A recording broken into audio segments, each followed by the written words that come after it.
This video is presented by VoiceOver Article. The first thing I like to do is to get as little sleep as possible the night before I fly.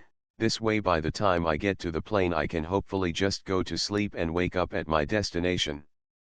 I only recommend this if you are able to perform any tasks you need to do before your flight.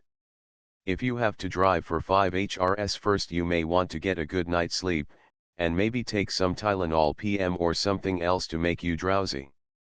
Many people like to get a little drunk on a flight.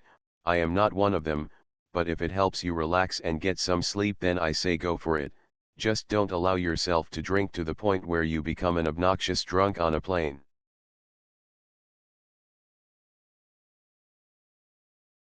My next tip is to get to the airport 3 hours in advance. This is for two reasons.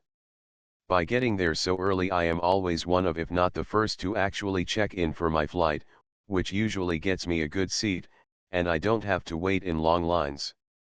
The other reason for always getting to the airport at least 3 hours before your flight is, if you check in early you can't get bumped from the plane. The people who get there last minute sometime hear the words overbooked. Things to pack in your carry-on. Whenever possible I try to avoid putting things under the plane, but sometimes it is unavoidable, depending on how long I am going away for. What you take with you on the plane can make a big difference between having a pleasant flight and being so unbelievable bored that you go mad.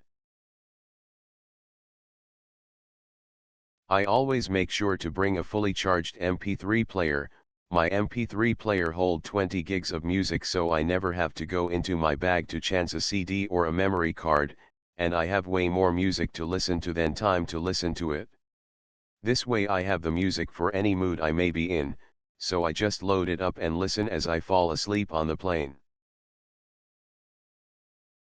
Just in case I can't sleep, I will also make sure to bring a book with me.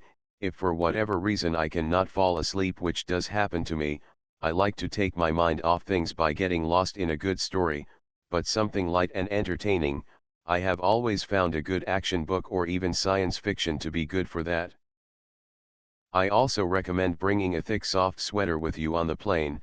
This can be used if it is cold on the plane, or you can use it as an extra pillow. I like to play video games, so I travel with one of the new handheld video games everywhere I go. So if I am not in the mood for reading, I can play some games and keep myself occupied, and that really is the key.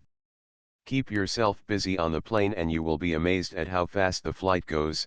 If you stare at the clock and focus on the plane's progress, it will feel like forever. This video is presented by VoiceOver Article.